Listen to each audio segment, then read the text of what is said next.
मेरे माँ बाप भी गलत नहीं हो सकते। रिश्तों की अहमियत। राज आज दफ्तर से दोपहर में ही आ गया। पत्नी ने देखा कि राज बहुत परेशान लग रहा है तो तुरंत ही पूछ लिया, क्या हुआ जी? आप ठीक तो हैं ना? हाँ, मैं तो ठीक हूँ, लेकिन क्या? बीच में टोकते हुए राज की पत्नी निधि ने पूछा। राज के माथे पर चिंता की लकीरें दौड़ रही थीं और उन्हीं लकीरों पर पसीने की बूंदें ऐसे तैर रही थीं मानो कुछ लिखकर बयान करना चाहती हों। आप कुछ बोलते क्यों नहीं? निधि ने एक बार फिर से पूछा, लेकिन राज अभी भी जवाब देने की हालत में नहीं लग रहा था। फिर भी उसने हिम्मत करके बताने की कोशिश की। तुम्हारे पापा का फोन आया था, सब ठीक तो है ना? बीच में टोकते हुए उसकी पत्नी बोली, हाँ, सब ठीक है।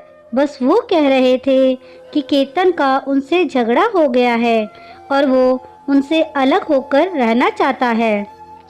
केतन का तो दिमाग खराब हो गया है। अभी शादी को 4 दिन भी ना हुए और माँ बाप से अलग होने की बात कर रहा है। गुस्से में निधि बोली। उसे शांत करने के लिए राज ने उसे समझाने की कोशिश की। हो सकता है केतन सही हो, तुम्हारे माता पिता ने ही कुछ गलत किया हो। आप भी क्या बात कर रहे हैं? मैं बचपन से जानती हूँ अपने माँ बाप को, वो गलत नहीं हो सकते। जिन्होंने मुझे पाल पोस कर इतना बड़ा किया, क्या तुम्हें लगता है वो गलत हो सकते हैं? लेकिन हम इसमें क्या कर सकते हैं? मुझे अभी जाना है केतन के पास।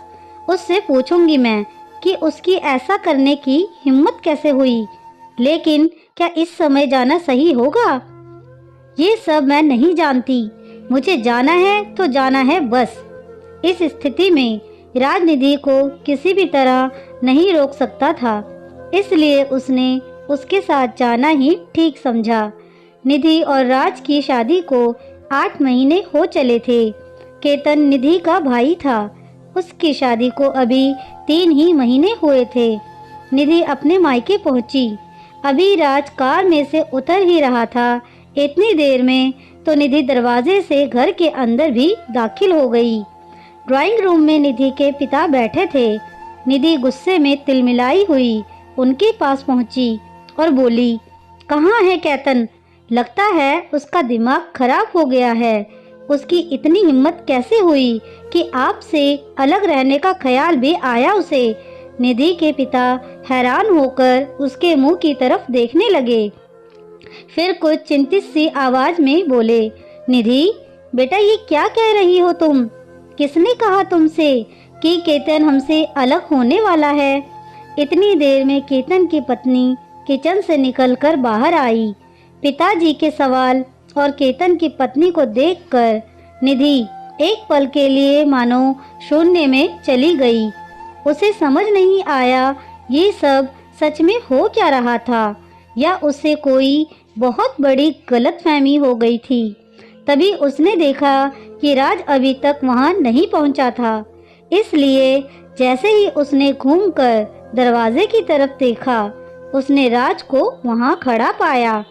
इससे पहले कि वो कुछ पूछती, राज पहले ही बोल पड़ा, मैंने झूठ बोला था। लेकिन क्यों? अब तो निधि के साथ उसके पिता और केतन की पत्नी भी समझना चाहती थी कि आखिर हो क्या रहा है। इतनी देर में निधि की माँ भी अपने बेडरूम से निकलकर बाहर आ गई। क्योंकि मेरे माँ बाप भी गलत नहीं हो सकते।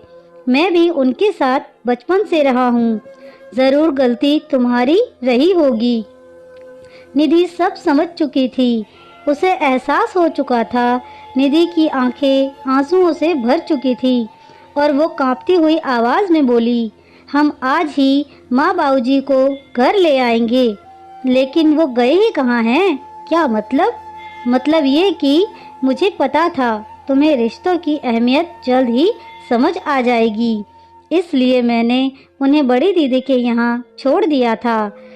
तुम्हारे घर जाने से पहले वो घर पहुँच जाएंगे। आप भी ना। फिर निधि ने राज को गले से लगा लिया। फिर दोनों अपने घर को चल पड़े। बस यही है रिश्तों की अहमियत। जैसा आप अपने लिए चाहते हो वैसा ही अपने जीवन साथी के साथ व्यवहार करो। जीवन खुद ब खुद मज़ेदार हो जाएगा। दोस्तों, आपको ये कहानी कैसी लगी मुझे कमेंट करके ज़रूर बताएं। कहानी अच्छी लगी हो तो प्लीज़ इसे लाइक, शेयर और मेरे चैनल को सब्सक्राइब करना ना भूलें।